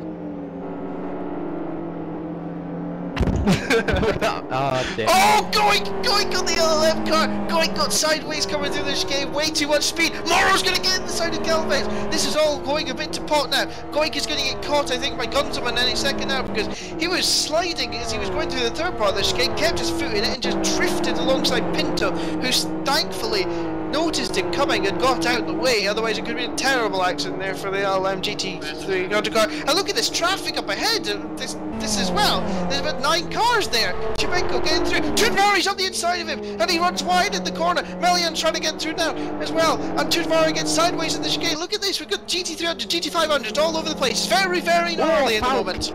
Falk goes down the inside. Breathe, Chris. We'll take over. And Gunzelman just shoves him off. Gunzelman just punts him off the track. And That's Galvez fast. And Galvez goes through. And yes, it's all going crazy. Can we get a respirator? And now it's time for an advert break. No, not really. It's not. We don't sadly. have ad breaks on this show. This is utterly crazy. It was like this in the first hour, which you'll have missed, Dennis. Well, you've a part of it actually. Thinking about makes a gnarly lap. Oh dear. It'll get boring after the 7th or 8th time, honestly. It was only originally when I said it. Never. It's this year. It's last year's Bus Wars. Anyway. And look at this, Gunzelman and Daskovic now battling, and Daskovic is a lap down actually, so they're not actually battling for position sadly, but the train seems to have come to a juddering halt at the moment, and it seems the last few cars are going to get through. Spin! Krampus has just pushed. Who was that was pushing around? Lawn, Savage. Yes, Ooh. Tuccivari, Milan and Sabenko very close together again, now coming onto the back straight away. It looks though Divenko's going to get away, but Melanen's going to come past Tuccivari, you'd think, surely. Very Motorsports on the move. On the move. And we've got clear track now. And there's only 15 laps to go for these guys, so might get clear track for the rest of the race actually, looking at it. No, looking at the qualifying race and this race, it's somewhere in between 11 and 13 laps to be catching the whole of the GT300 field for the GT500 leaders, so they're probably just going to catch him right at the end again. Pinto and Garcia. Garcia ran the outside of Pinto into the final corner. Actually, Garcia's a lap down. Oh well. Yeah, Pinto having none of that.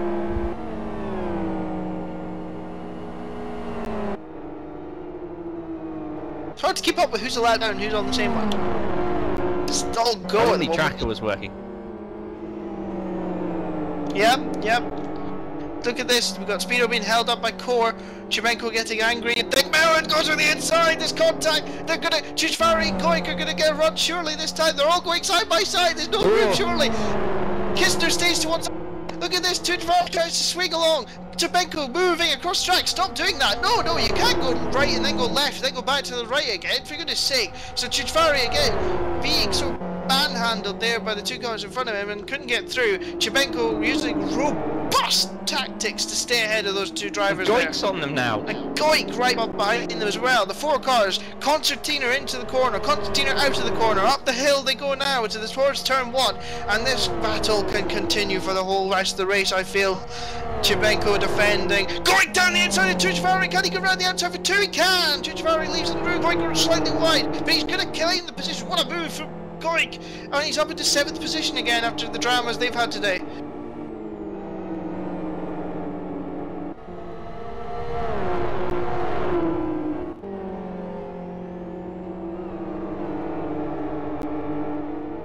And Chibenko has Melanin all over the back of him again. Again, a little bit of contact. This time I don't think it's quite going to bring Goik into play. In fact, I think Goik's got the run of Melanin. And Chibenko should have got... No, nobody's got the run on anybody. Unless maybe Chichvari on Goik. No, I don't think so. It's all just about 2 spread out this lap, so no entertainment into the chicane this time by. And I can breathe. Oh, we've got the GT300 leader right in the middle of this battle now. Oh, it's Melian and Goik. That's letting Chibenko just run away with it now. Breathing space for Chibenko. Mertolotio trying to get out of the way. Meriliotto. Yes, okay. I'll pick up the piece for you afterwards. We wouldn't want your Gnarly. yeah, gnarly pronunciation getting in the way of anything, would we?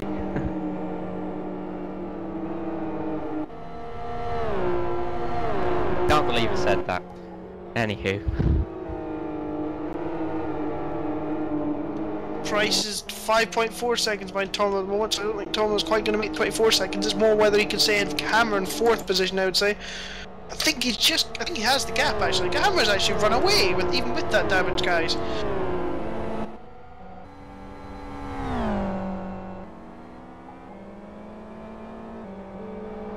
Tom the fastest lap by quite a way.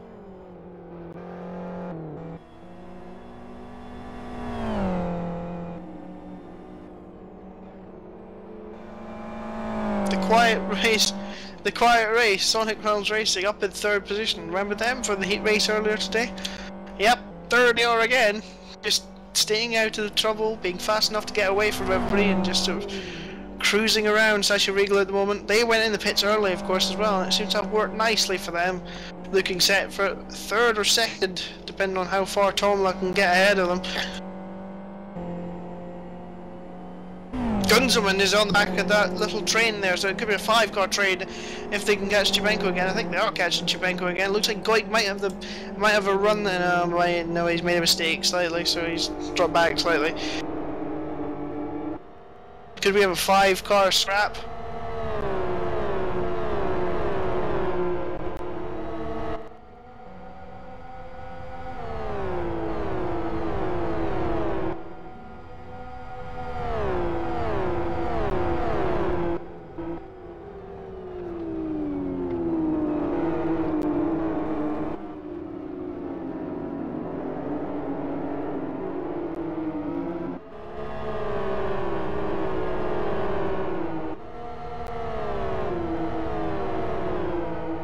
I think Johnny Tom at the moment, if he was to get his penalty right now, would probably only be 3rd. I think I think he'd be falling to 4th, but I think he'll extend the gap to Gahammer and be able to claim 3rd position. But after race penalty will cost them, thanks to Robin Heigerman's brand new, basically G27 decided to diet him on the grid for this race. Real shame for them and for Robin, who was looking very, very, very fast in practice for this race. The gap between 1st and 3rd is 14 seconds. I think it's most likely that he'll finish 3rd in this race. The other one has Goik, comes up behind Melian, and he's going to get through this time, I think, for 6th position. So 5th is on the cards for Sons of Heaven. Very big run is Shane on Chibenko there. Chibenko actually going very wide actually through the 2nd part, so Goik looking very racy. Chibenko looking a little bit nervous at the moment of how his car's handling. Will we see some more robust defense from him? Well, I believe in Goik that Chibenko turned around a while ago, and Goik's fought his way back. So I wonder if there won't be a bit of contact between the two this time from Goik. There it is! Oh, backing out.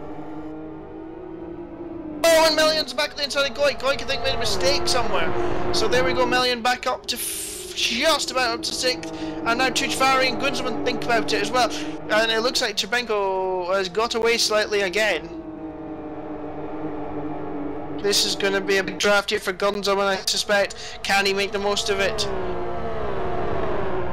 Goik and Chuchvari, and look at this, Gunzelman's going to get past them both easily. Goik tries to defend, but he leaves just enough room for Gunzelman to swing past as Falk times out again for co-racing. Gunzelman, suddenly, race star convertible up into 6th position. Goik makes a slight bit of contact on the picking for the chicane, but they're all through carefully. And there we go. 7th actually, sorry, 7th of course, the race star convertible is on the up into. Having a bit of a nightmare race today. They're looking like they could challenge for 5th by the end of this race. Goik back around the outside, trying to come around the outside for turn 1. Now give him the inside for 2, but I think he's going to have to give up on that move. No, he goes for it! Oh, he's in! And he's going to cross the track, across the gravel. Well, that was just about got away with that. And there's Falk on the edge of the crack, so suddenly Goik down to 9th. That was that he braked in the gravel and slipped through 2 cars, because that could have ended so bad if he T-boned the race star car there into the wall. Whew.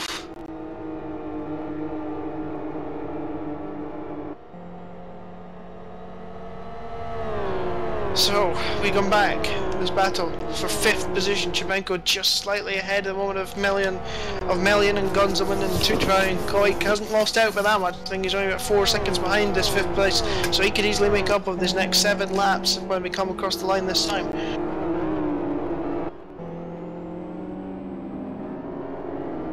Tormla lapping the GT300 leader and GT300 3rd place, sorry. And his leader rises Price 6 seconds, so I think we can safely say that Price can just pace himself to victory. It's 15 back to Sasha Riegel in 3rd, so I think Sonic Realm's looking good for 2nd place after Genuine Racing's penalty is given to them after the race. It's 24.9 back to Hammer, so 3rd place it looks like for Genuine Racing, despite coming across line 1st, it would appear right now.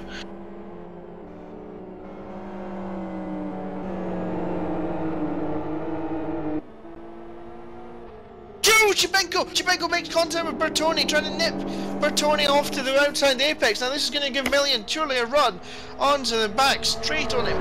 How hard will he defend this time? No, Melian not quite getting there it seems. Maybe he's got high wings. Must do. Looks that way.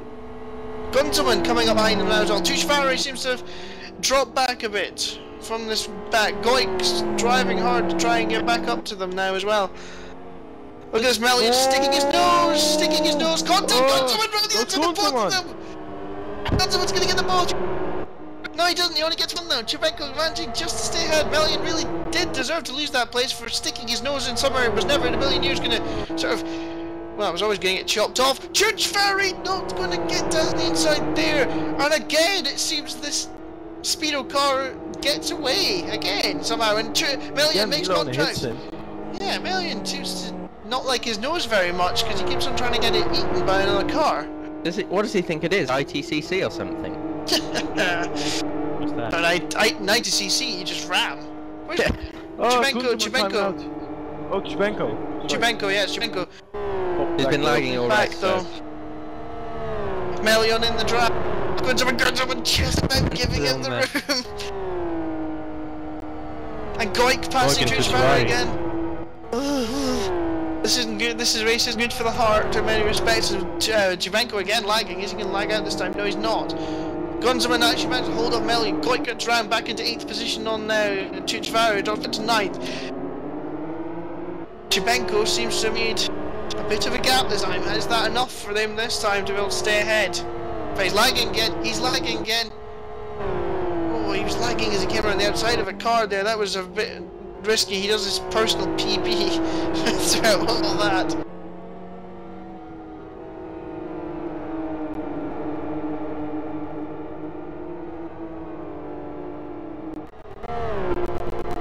He's now got over a second over Gunzelman. And look at this lawn.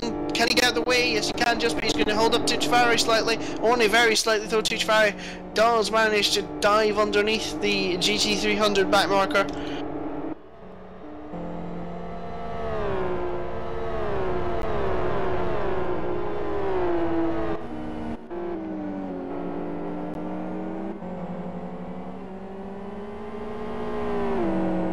Back in GT300 we have Vortex just managing to hold off Angel Power for 4th position at the moment. This is a good battle between F-Star and XRR. Looks though Capel's got far more straight line speed at the one. He's running wide in turn 1, don't want to do that too many times.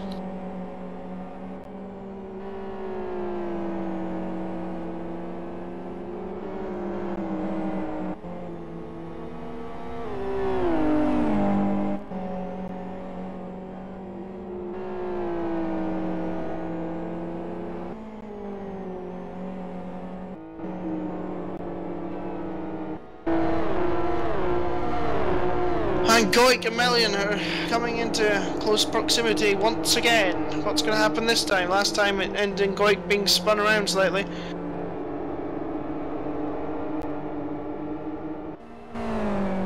Melian, I think he's going to get caught on this straight. by Goik as Tormala almost gets to the 106s. They've screamed past the back market though. Looking at this battle, Goik has the run, he has the outside line, he has the upper hand surely into the corner this time. You've got to think he'll get there. There's another lap car in front of him, but Goik easily makes it through and he's up back into 7th position. He's on the back of Gunzelman, who's made a mistake in the hairpin, in the chicane actually, sorry. Gunzelman all out of shape, so that again lets Tabenko off the hook there. But Goik is all over Gunzelman now, so Goik, he's made up the time he lost in being half spun around, and he's all over the back now of Gunzelman. They've actually made up time to Tabenko. The gap is very, very close. I still think if these guys could get up to him, they might be able to overtake him. They seem to have so much more pace. Can Goik get Gunzelman this time though?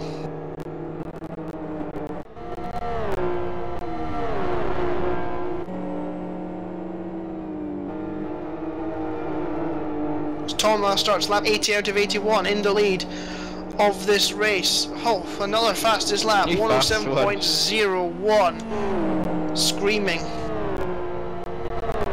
8 seconds is how much he's been able to pull out on Isaac Price so far. It doesn't look like it'll be enough unless Price makes a mistake. How big's his lead over Riegler? It is... Wait for Riegler to come over the line. Still, there we go. The gap is... It's 20 seconds, so I don't think he's going to be able to get him as race star convertible are in traffic into the final corner. Player zone, GT300 need to get out of the way. Goik's going to get a run, I think. I think this is all helping Tabenko. Tabenko looks safe in 5th position for now. No, Goik, there's a car there! Oh, there's contact! And around goes Goik! And around goes Gunzelman! And it's the William going to be able to hold out! Oh, Chidfari! Oh, my goodness gracious me, we've got a big crash. And who's going to come out on top? Gunzelman gets back on the road. That was all really Goik's fault. Away. Goik really, well, I suspect that'll be... For that. I think that'll be a penalty after the race, if that's protested, Oh, which you have to imagine it will be. Makes sense. There's nothing more stupid than that. The tires are just flaming right now. Tabenko has finished, well, you'd have to imagine finished 5th now. Melion did just about hold on to 6th ahead of Tuchfari, who had to slow down as well, so they're 6th and 7th battling. And Goik... And oh, we've got a problem here. Sonic Realms GT500 has gone over the 1 hour limit. So that's going to be 2nd position in the end for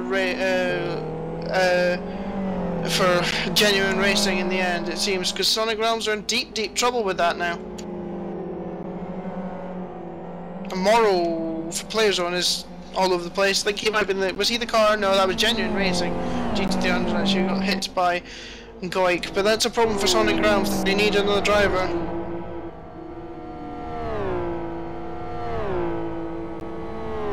And further problem for the other Sonic Realms car, the GT300 cars in the pits. Might have been a puncture. That's what they came in with last time. Last time they pitted, they came with a puncture. Imagine so with the long safety car. Maybe they just didn't have enough fuel. GT500 has a left front puncture as well. And he's gone past the pit lane. Oh, it's the worst place. He's slowing down. He must be going to get... Tomla's crossed the line. Sorry, Tomla's crossed the line to win. But here's the real winner in the end of the day, because Genuine Racing have their penalty at the end of the race. It's Isaac Price and Lone Lions take the win. And the championship lead, you imagine. Going onto the back straight now. Daskovic is spinning somewhere. Daskovic spins. And Goik and Falk, they're fighting. That's for position as well. I don't think it is, because Lake's tied out twice. Oh, what's that guy doing? Jesus! GT500 car just returns on the track while 4 GT300 cars are getting onto the back straight there. Pinto and Altus, That's for position, final lap. And United makes it past because Pinto has his puncture. Despite pitting, they're still going to end up 6th in class. That'll make them Sonic Realms. But this race is going to have some problems for the administration team after the race to go through and work out. I can just tell. I can just tell because you've got Genuine Racing. I think have finished 2nd by Little Lions after their first penalty, but they'll be protesting other things. So who knows what's going to come of that? So Hammer could have finished 2nd, but he's definitely on the podium because Sonic Realms GT500 went over the hour limit, so they've lost a lap or 2. Yes. Right. I think. Whew. So, first of all, I'll ask Rudy. Rudy, how did you enjoy this race? What did you think of it, and what did you think of some of the driving we've seen, I suppose, today as well? Well, let's start off that even listening to your long sentences already made me exhausting. Because I just like breathe, breathe, breathe, and you keep going on. But the racing from today is, well, I think epic is a good word for it. We've seen from stupid to brilliant. We've seen everything, and there was not a single moment in the whole race where we, as commentators, could sit down and just randomly look around a bit what was going on. Because if you were doing that, you were missing something. I think it is, for spectators, also a brilliant race. Oscar! Yes. Oscar! Hello. I tried to sum up the race without using the word gnarly. In the least gnarly way possible. That was not even a race of two halves. Pretty minus, I think it was a lull about 2/3 of the way through. There was constant racing, contact, side by side, taking in positions. You just didn't know who had it, who had the win really in either class until they crossed the line, because anything could have happened. Then there's always that massive throw. You had some great racing from Speedo GT500 early on, with Gravity just going side by side in the oddest of places and making no contact at all, and then other racing that really you'd expect to see on public servers. But all in all, it was a great race to watch, talk about, and hopefully everyone involved enjoyed it, minus those who have been spun around one time too many. Whew, and Dennis Lind from you as well, you, as a driver and watching the rest of the race in commentary box. I suppose you'll definitely have enjoyed today's racing. Definitely. I mean, it was very exciting to see the speed differences in, you know, live action, because you don't really get the idea of how much speed difference there is between these two classes. It feels like there's a Formula car passing you when you get passed by a GT500.